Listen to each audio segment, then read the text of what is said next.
Am I the a-hole for refusing to take in my disabled brother? So, I have an estranged, intense relationship with my mom, and a lot of her side of the family. When I was 21, I became a single father to my daughter, Cece. I was working overnights in a warehouse, had to move back in with my mom and younger golden brother. I'll just call him Golden Boy going forward, as Cece's egg donor just decided she'd rather live the socialite life than be a mother.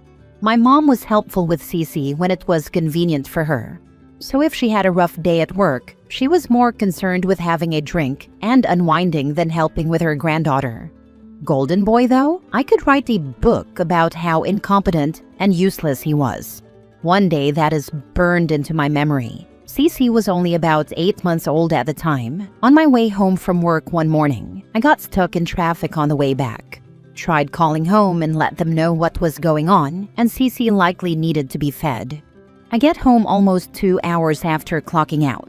I hear Cece crying in our room and Golden Boy is sitting on the couch. He says something that almost sets me off, like, "About damn time, she's been crying."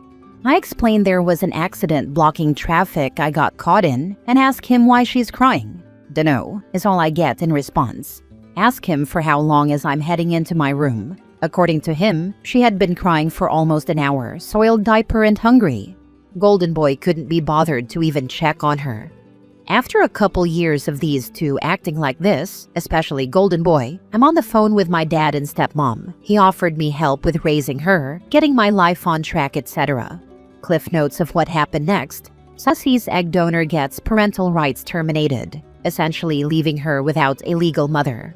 Mom starts giving me grief about running away from family responsibilities. Golden Boy is talking about what he's going to do to my room once we're gone. I'm packing everything up and make a 1,100-mile road trip several states away with a toddler with my phone turned off because my mom was blowing it up, demanding that I turn around and bring her only grandchild back to her. Since then, did meet a woman that is phenomenal with Cece. Got married. She adopted Cece officially a couple years ago, right after Mother's Day. We also have an 8-year-old son.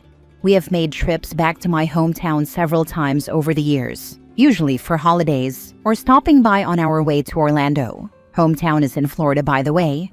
And over the years, Golden Boy has not shown the slightest interest in growing up or not being absolutely disgusting. I'm pretty sure there are stories about him on the Neckbeard subreddit. Details about Golden Boy. He's 36 years old now, still lives at home with mom. He's been on disability for a while, not entirely sure how long, for seizures. He had them as a teenager, then stopped for a while, came back as an adult, and his fast food job couldn't keep him around. Can't have someone having a seizure around hot oil and sharp knives. So he and my mom went through the process of getting him on some sort of disability, so he does nothing but sleep and play video games all day. He thinks he's the cool uncle for some reason. Legit has those words on his Facebook. We never stay with them when we're in town, and Cece has been very vocal over the last 6 years that he makes her feel very uncomfortable. When she was 12, he offered to let her smoke or drink with him. She's smart enough to say no. Since to him, kids your age are gonna do it anyway. Might as well do it with an adult you trust. Or talk about his relationships. Last one was, no lie, 17 years ago, in uncomfortable detail, with his child niece. He even has to be reminded to freaking bathe. Both Cece and my 8-year-old son have called him out for smelling like straight-up BO and cat pee, which according to my mom is rude and uncalled for. And I need to make this part clear. He has never been diagnosed as autistic, developmentally challenged, or neurodivergent in any way. He's just been raised to be entitled and lazy. But that's everything up to this. We recently got back from an Orlando trip, passed through my hometown without stopping. Got that guilt-laden phone call from my mom about how they missed us, etc. Whatever. And she drops this thing. She updated her will to leave everything split between me and Golden Boy, and she wants me to take him in and take care of him if anything happens to her.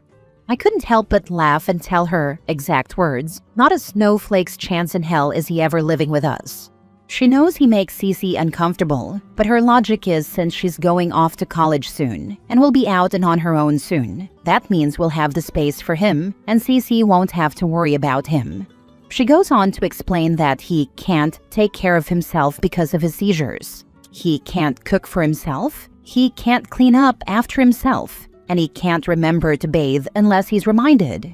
Then she started going on about how Cece shouldn't feel uncomfortable around him because he openly talked about his sex life to his niece when she was 12, because he doesn't know better.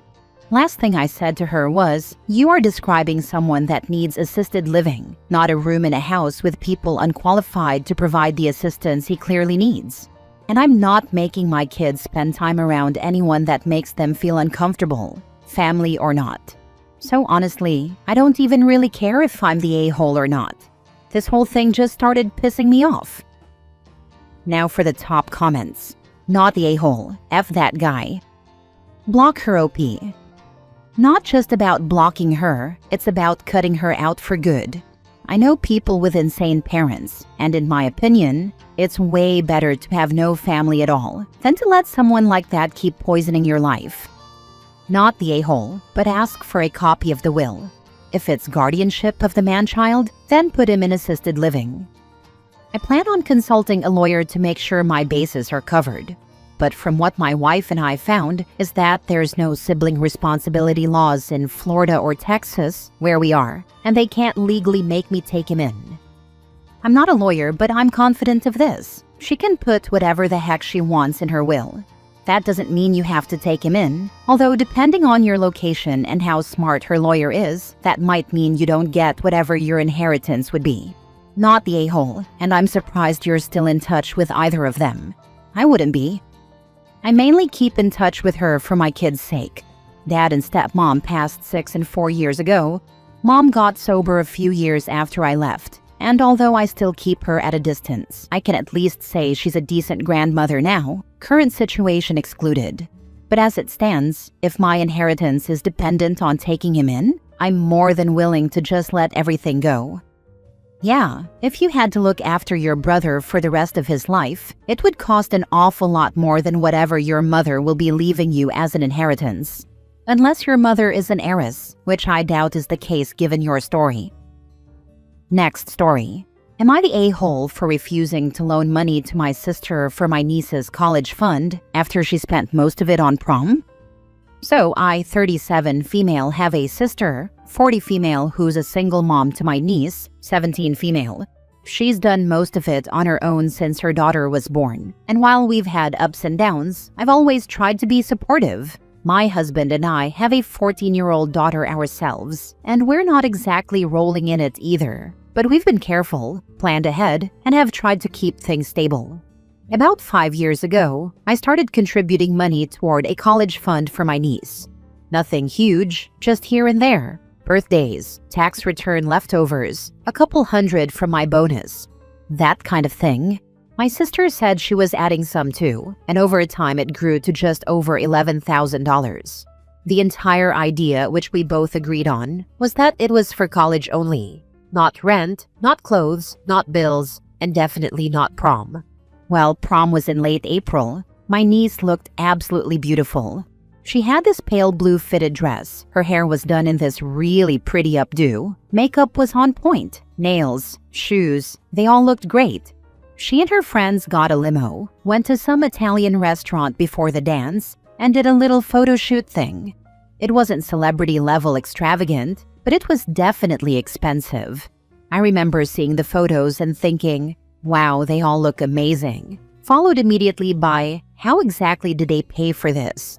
So earlier this week, I was going over some financial stuff. I've been managing the account the college fund is in since it's technically in my name too. And I see that about $7,000 is gone with no explanation. It wasn't hacked or anything. It was my sister. She used it to cover prom expenses and didn't even mention it to me. When I called her, she didn't even seem that surprised to hear from me. She was kind of cagey at first, then got defensive and said she only used some of the fund and that there's still enough for a couple of semesters at community college if my niece doesn't get a scholarship somewhere else. Like, that makes it okay. I told her I was shocked she didn't ask me, and she just went off about how it was her daughter's only prom, that she deserved something special, and how she's been through so much lately and she just wanted her to feel like she belonged. I get that things have been rough for them, but I still couldn't believe she just dipped into that money like it was hers. Then she hits me with, I was gonna rebuild the fund over the summer anyway, but I'm short now. Can you spot me like $2,000 just for now? I told her no.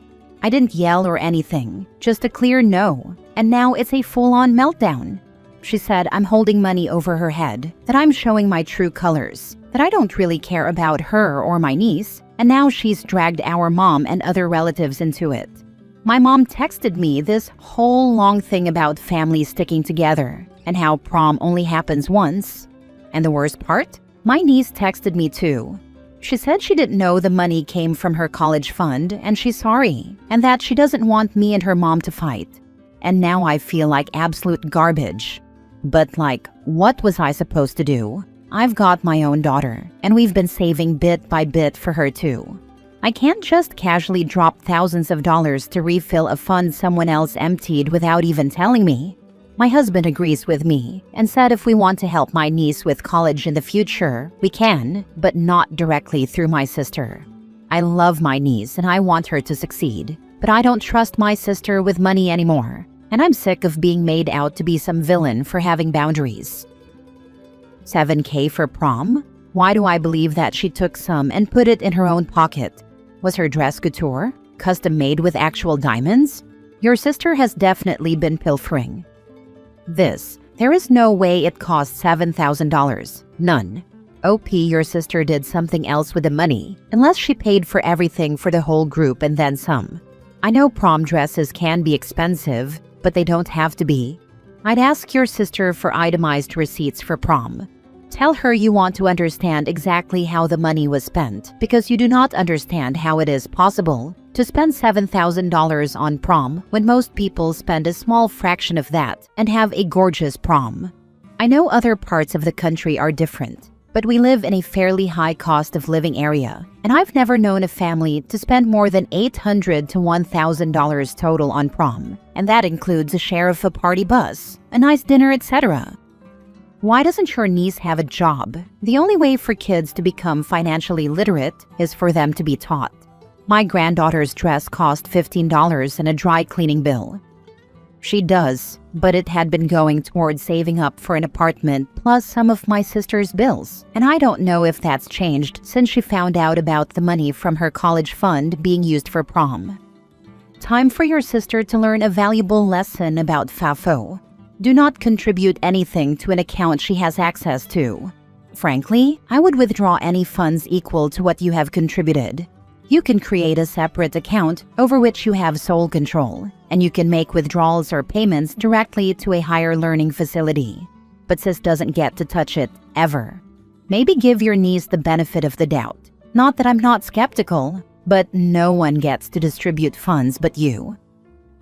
Last story. Am I the a-hole for refusing to give my parents a chance to know my kids because I want to break the cycle of verbal abuse? Growing up, my parents were verbally abusive. It was a generational thing because my mom's parents were exactly the same, and apparently her grandparents were too. It wasn't just from parent to child either, but grandparent to child and grandchild too. So I got that treatment from both of my parents and both of my maternal grandparents. And when my mom knew she'd see her parents soon, she'd be even more verbally abusive. There was a lot of control involved in it. Do this, do that. And when we, because I had siblings, did it wrong or did it in a way other than how our parent or grandparent wanted us to do it, we were useless, worthless, dumb, idiots, unintelligent, etc. My mom and grandma were big on the whole, girls need to learn homemaking early, and I was expected to cook for my family when my mom wanted nights off, and she expected me to cook exactly like her without being shown. Any mistake, like forgetting the salt, or any inconsistency, like it didn't look the same, and I was a screw-up, and any woman should know how to do those things well, and I was a failure. I struggled a lot with math, and I got B's and C's in math class. That was not okay. My dad would scream when he saw it. My mom would tell me I was only struggling because I wasn't doing enough, and that I should study math until my fingers were bleeding and my eyes were sore and dry. And if I had to, I should stay up all night and study. One time they cut a teacher off when she was saying I was doing really well in math considering, and they said, "No, don't coddle her. She's just a lazy freaking kid." And I didn't need to be praised for not really trying. My teacher tried to explain to them that I was trying, but they just verbally berated me in front of her and told her she was wrong to acknowledge my effort. The R word was used that night in front of my teacher, and after that, at least at school, I was given more support to help me keep my grades high. I know she reported my parents to CPS too, but they didn't find verbal abuse to be good enough to intervene, I guess. I was also called a whore by my dad at 12 because I wore some lip gloss a friend had put on me at school. And there's so much more. I mean, my own grandparents called me a good example of why abortion should always exist and why it's needed. They had something similar to say for all their grandkids. All of it continued until I moved out and went no contact at 18. My siblings all had to deal with that stuff too. But while I went no contact, they stayed around our parents and have all repeated the cycle with their own kids. I have stayed determined to break the cycle, and one way of doing that for me is keeping them far away from me and my kids, who are still babies right now. But I am determined to do better for my children. My husband supports this, but my mother-in-law lives with a lot of regret for her own no-contact situation with her parents, and she advocates against no contact now. I think in her head, all teens blow stuff up into being worse than it is, because she feels like she did it, and that attempts should be made so you don't live with regret. She has asked me what the harm is with my parents knowing my kids if I'm in the room to protect them, and I said the harm is that you can't take back what's said once it happens. You can leave fast, but it still happened. And how many chances do you give if you try? Because it becomes a pattern, and it gets internalized by kids, even if it happens infrequently. I said it doesn't need to be contact every day or week for it to stay with you. She talked about her feelings after her mom died, and I sympathized with her, but said it was different. I know she is now stressed out that I would not try. She said she's so afraid of me walking her path, but I have never regretted going no contact, and I see it as the only way to ensure my kids are safe. I don't trust that my parents will ever be capable of change or doing better. And history shows that these people are not better grandparents than parents. But I know I haven't had anything to do with my parents in over a decade now, so maybe I'm being unfair? And for that reason alone, even though I feel so strongly about this, I'll ask if I'm the a-hole for not giving them a chance. Even half a chance by trying to make contact one time. Now for the comments. You're not heartless for protecting your babies. You're the cycle breaker your whole bloodline needed. Love doesn't always look like connection. Sometimes it's fierce distance. Make it clear to mother-in-law that this is not negotiable, and any interference will not be tolerated. Not the a-hole. There have been too many examples on Reddit of friends, family, girlfriend, boyfriend trying to fix these situations and screwing things up royally. Not the a-hole. You're protecting your kids, and that's what real cycle breaking looks like. Blood doesn't excuse damage. Healing starts with boundaries, and you're setting the bar. I've found that blood relations can hurt and treat you worse than anyone else in your life. Sometimes it's unintentional. Other times, it's a true long-standing generational trauma, and a cycle nobody wants to or can break. But someone needs to.